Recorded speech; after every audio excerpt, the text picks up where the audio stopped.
Eu fiquei assim, petrificada. Eu só olhei pra ele e falei assim: você acha que se isso tudo fosse verdade, eu ia ir lá contar pra sua família?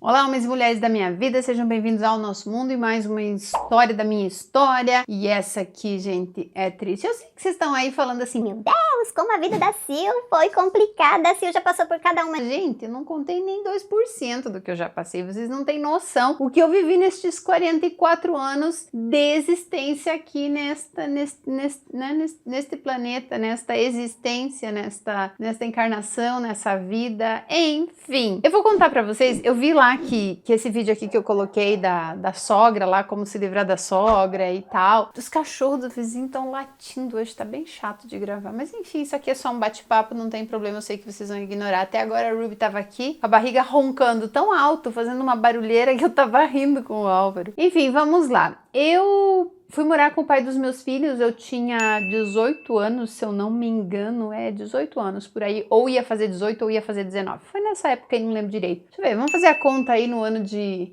92, 75 para 92, eu tinha 17, estava quase fazendo 18 anos. Fui morar com ele e tal, a gente já tinha viajado, já tinha conhecido a mãe dele, a avó dele, que já tinha quase mais de 90 anos, lá uma senhora e tal. Moro numa fazenda lá no Rio Grande do Sul, enfim. E eu sempre fui muito gentil, porque eu sempre fui gentil com as pessoas. Eu era tão tonguinha que até as pessoas que me maltratavam, que faziam piada comigo, eu achava que era brincadeira. Eu era bem idiotinha mesmo. E eu sempre fui uma pessoa muito metódica, então nós construímos a nossa primeira casa, uma casa assim, bem bonitinha até, sabe? Só tinha um quarto, uma cozinha, uma sala grande, mas uma casa do nosso jeitinho. Com o tempo, o irmão dele fez um muro e a gente começou a nossa vida ali, trocando um carro que nós tínhamos por um terreno, ficamos com um Fusca velho que tinha buraco no chão e quando você andava aparecia o asfalto. Era engraçado. Mas nós fomos construindo uma vida juntos. E eu sempre fui essa pessoa de falar em tom de brincadeira. Sempre fui assim. O pai dos meus filhos, ele trabalhava em outra cidade, então ele sempre ia de manhã, eles tinha fechado a empresa, a filial da empresa onde ele trabalhava na cidade que a gente morava, e nós tínhamos acabado de construir a casa. Então, ele optou por ele mais 4 funcionários, que eles foram transferidos, né, que ele era funcionário federal.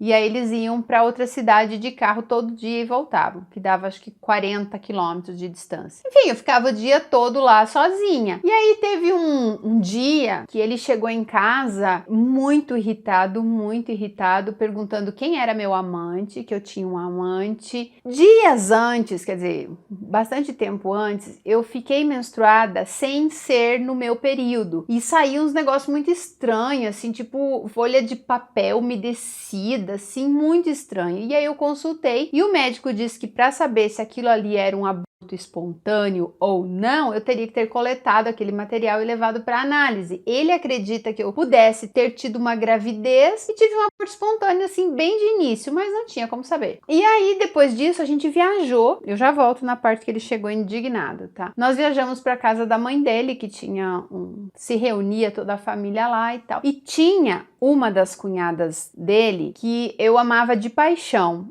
Ela engravidou aos 15 anos de idade, ela engravidou, eu acompanhei tudo, hoje ela já é avó, pra vocês verem que o que eu conto aqui, gente, não tem muita relevância mais pros envolvidos, é só mesmo pra contar pra vocês tudo pelo que eu já passei.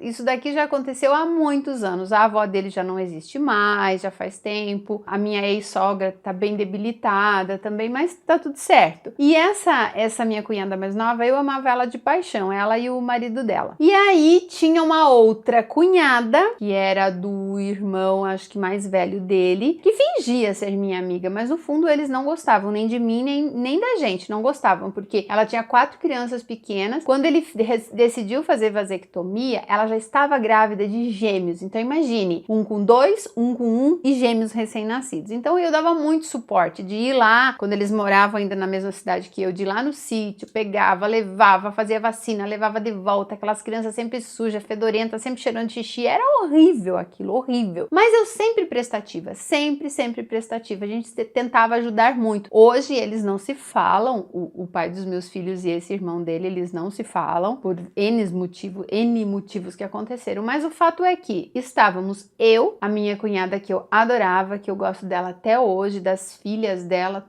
tudo, e essa cunhada que não gostava de mim, mas como eu era tapada, eu não sabia, eu achava que ela era minha amiga também. Estávamos conversando ali perto dos galinheiros, na hora de tirar leite das vacas. Eu sempre fui muito de sítio, assim, eu gosto muito, então toda vez que a gente ia pra lá, eu ficava muito feliz. E eu comentei sobre esse possível aborto que eu tinha sofrido e também falei que eu tinha trocado de carro e que o cara que vendeu o carro pra mim tinha dado em cima de mim. E a gente brincando, e eu falei, ele era um gatinho, ele valia a pena sim, mas brincando.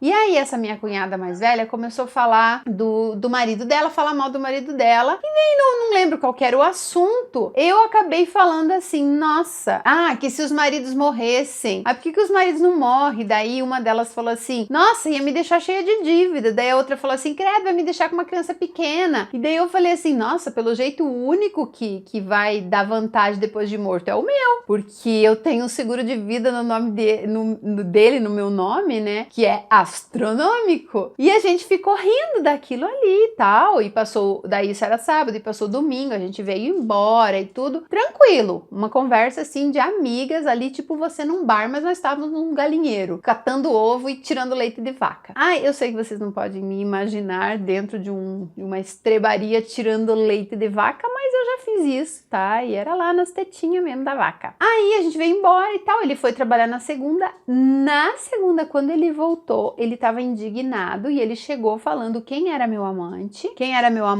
o que eu tava tramando contra ele e por que eu tinha feito um aborto. Gente do céu, vocês não têm noção. E eu fiquei assim, me acorda, devo estar sonhando, estou tendo um pesadelo. Calma, homem, calma aí. O que tá acontecendo? Me explica. Aí ele me disse que a minha ex-sogra, a qual eu sempre recebi na minha casa com muito amor, a qual eu sempre fui na casa dela com muito carinho, eu gostava mesmo de ir lá, falou que tinha ido na delegacia com a minha cunhada mais velha, me denunciar, tentar registrar um boletim de ocorrência para que eu fosse presa, porque eu ia matar o filho dela para ficar com o dinheiro do seguro, com o meu amante, o qual eu tinha engravidado e feito um aborto. Yes! Essa ganhou de todas as que vocês já ouviram aqui sobre sogra, não ganhou? Gente, vai, confessa. Essa ganhou. Nossa senhora, vocês não têm noção como eu fiquei. Eu fiquei assim, petrificada. Eu só olhei pra ele e falei assim, você acha que se isso tudo fosse verdade, eu ia ir lá contar pra sua família? Foi só essa pergunta que eu fiz. Eu tava de pijama, sabe, gente, que esse pijaminha de shortinho e baby dollzinho, assim, só uma regatinha e chinelo. Peguei meu carro, peguei a chave do carro, peguei o carro, fui pra casa da minha mãe daquele jeito, que era uma cidade próxima, dava uns 20 quilômetros. Fui na casa da madrinha do meu filho, que depois veio a ser madrinha do meu filho mais velho, que é a única amiga da época, assim, que me restou, que é amiga de verdade, pelo menos por enquanto ela é. A barriga da Ruby tá roncando aqui, gente, não é o meu... Não sei se vocês estão ouvindo um... É a barriga da Ruby, ela deve ter comido um bicho e ele tá vivo. Tadinha, se vocês ouvirem esse ronco é da barriga dela, pelo amor de Deus, não é da minha, que eu nem estou com fome. E aí peguei a madrinha do meu filho, contei tudo pra ela, ficamos lá. Eu falei, você vai voltar comigo, você vai dormir naquela casa, porque, sabe, assim, eu não sabia o que fazer, eu tava assim, tipo, assim, muito transtornada com aquilo, porque eram várias decepções, de achar que aquela mulher era minha amiga, de eu ter feito uma brincadeira e eles ter levado a sério, de eu ter contado tudo o que tinha acontecido, e na verdade, ele sabia de tudo, aquela questão de que eu poderia ter sofrido um aborto espontâneo. Ele sabia, e eu não sei o que falaram pra ele. Até hoje eu não sei o que foi dito de verdade. Só que, por que elas não conseguiram registrar o boletim de ocorrência? Porque precisava 2 testemunhas. E a minha cunhada mais nova falou assim, mas vocês estão loucas? Ela não falou nada disso, ela falou brincando. Ela estava brincando, e tipo assim, falou, eu não vou fazer isso. E elas não puderam registrar o boletim de ocorrência na época, isso faz 23 anos, eu tinha 21 na época. Ai, gente, não me façam fazer fazer conta, tá? Mas faz muito tempo. Aí eu voltei pra casa naquele dia com a minha cunhada, que era minha amiga na época, e cheguei em casa, ele tava lá, não, me perdoe, você tem razão. Eu falei, cara, a gente mora aqui sozinho, só eu e você deixa a tua família que tá lá no PQP, quase 1000 quilômetros de distância, atrapalhar nossa vida. Aí eu falei de novo pra ele, eu falei, você acha que se eu quisesse te matar para ficar com um amante que não existia, porque na verdade o cara tinha dado em cima de mim, tinha me cantado, mas ele não tinha nada com o cara. Eu falei, você acha que eu ia levar isso lá pra sua família? E aí ele entendeu que na verdade, e ainda bem, né, ainda bem que depois ele conheceu quem era a cunhadinha e quem era o irmãozinho dele. Depois ele teve o prazer de saber quem eram as pessoas. E eu, o que que eu fiz, né?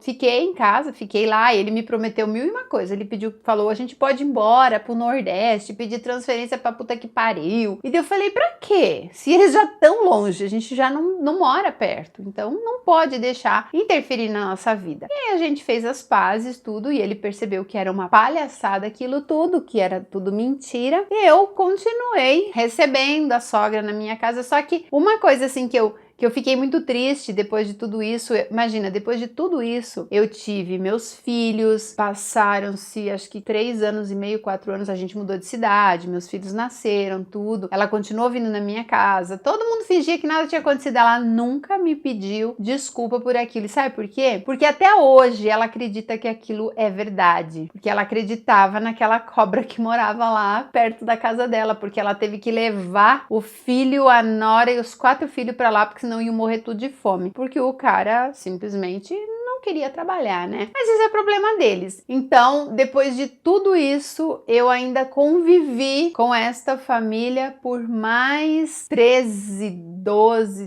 anos. Eu engoli todos os sapos. E aí, teve uma época que antes do... acho que eu tava grávida do meu filho mais velho, ou foi logo no período que eu engravidei. A gente vendeu a casa, mudou pra outra cidade, e ela foi na minha casa com esse filho mais novo e a minha cunhada, que eu gostava muito, eu adorava, eles levaram ela juntos, mas eu não tinha mais visto ela depois do acontecido e tive que recebê-la na minha casa, mas me fazia um mal, eu comecei a ficar mal, e aí o meu marido na época pegou e saiu e foi no posto de combustível do lado ali e me deixou sozinha com ela e eu comecei a passar mal, e aí eu saí chorando e fui lá abracei ele, falei, me deixa lá, pelo amor de Deus. Ele tinha, sabe essas espingardas de sítio assim, que é de, falam de bala de pressão, acho que é, eu não sei o que é, uma espingarda lá que era uma relíquia que era do pai dele, nem funcionava. Mas como era uma relíquia do pai dele, a mãe dele quis levar embora. E aí eu brinquei, na hora que estavam ali embrulhando a arma para esconder no carro lá, eu brinquei, eu falei assim, agora não corre mais riscos de eu matar o seu filho. Falei isso mesmo, tava entalado aqui, porque ninguém mais tocava no assunto. Tipo assim, a Silvana engoliu todos os sapos e ficou por aquilo. Ele me obrigava a receber a mãe dele na minha casa de qualquer jeito e aquilo tava entalado. E eu falei,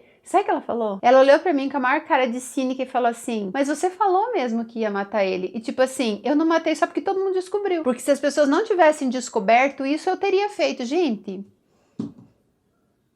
E eu decidi, né, ter 2 filhos com essa pessoa, construir uma vida com essa pessoa, só porque eu não consegui concluir o que imaginava que eu ia fazer. Gente, sério, olha, foi assim, eu acho que esse vídeo ganha o Oscar das sogras piores da face da terra. E aí ela falava que depois que a mãe dela falecesse, ela ia ficar 3 meses na casa de cada filho. E eu acredito que ela está fazendo isso, sim. Mas tudo bem, eu já não tenho mais nada com ela, eu não tenho mágoa, eu não tenho nada. Porque existe aquela coisa do perdão. Eu já a perdoei. Eu já a perdoei e entendo que talvez não sei o que falaram para ela, da maneira com que falaram e o que ela acreditou. Mas ela nunca veio conversar comigo para esclarecer os fatos. E era essa a minha história da sogra. E aí, vocês já passaram por isso também? Porque eu vi que aquele dia que eu coloquei aquele vídeo lá, né, falando da sogra, muita gente se identificou, muita gente falou sobre sogra, sobre isso, sobre aquilo. Eu sei que a minha mãe sempre foi uma sogra maravilhosa, sempre, sempre, sempre, sempre, tanto com meu ex-marido, quanto com as minhas duas cunhadas. Minha mãe sempre foi uma pessoa, assim, muito de receber bem, sabe, de tratar bem as pessoas. Aí muita gente fala assim, meu Deus, Sil, como você aguentava sua mãe, como sua mãe era ruim com você, como sua mãe não sei o que, mas gente, eu tô falando, minha mãe dava pra mim o que ela sabia o que ela podia dar, o que ela tinha pra dar. Ninguém chegava pra ela e falava assim, não trata a sua filha desse jeito, é errado, por que você é assim, por que você é assado? Ela achava realmente que ela tinha que demonstrar quem mandava, porque ela era a mãe, entendeu? Eu não guardo mágoa das pessoas. Eu acho que se eu guardasse mágoa das pessoas, eu ia viver doente, porque a gente sabe que o rancor, a falta de perdão, o que a gente fica alimentando ali, toda vez que toca no nome daquela pessoa, a gente lembra daquilo e fala mal. Não, gente, tem que perdoar. Outra pessoa não precisa saber que você perdoou. Tira de dentro de você. Aceitem as pessoas como elas são. Você não é obrigado a conviver com elas se elas te fazem mal. Mas vocês podem aceitar que ela é daquele jeito, do jeito dela, da mesma maneira que provavelmente você tem um monte de defeito perante os outros e os outros aceitam os seus defeitos, aceitam você como você é, tá bom? E aí no próximo domingo nós teremos mais histórias. Eu tenho uma surpresa pra vocês que eu não tenho certeza se eu vou conseguir fazer, mas eu vou tentar porque é muito vídeo. Meu Deus do céu, é muito vídeo. Eu tô preparando uma série que vai ao ar no dia 24 de dezembro, quando completa 10 anos da primeira vez que eu olhei para o homem que mudou a minha história. Então, não esquece de curtir esse vídeo, de deixar os comentários, de se inscrever no canal, dizer se estão gostando realmente das coisas que aconteceram na minha vida, porque cada coisa que eu vou lembrando e que eu acho relevante, eu vou anotando aqui, porque é muito perrengue. Mas essa história, eu quero fazer uma série só dessa história, que foi quando, na noite de Natal, eu trombei com um psicopata que me deixou marcas profundas, igual uma tatuagem que nem com laser sai direito, tá bom? Um beijo e até o próximo domingo!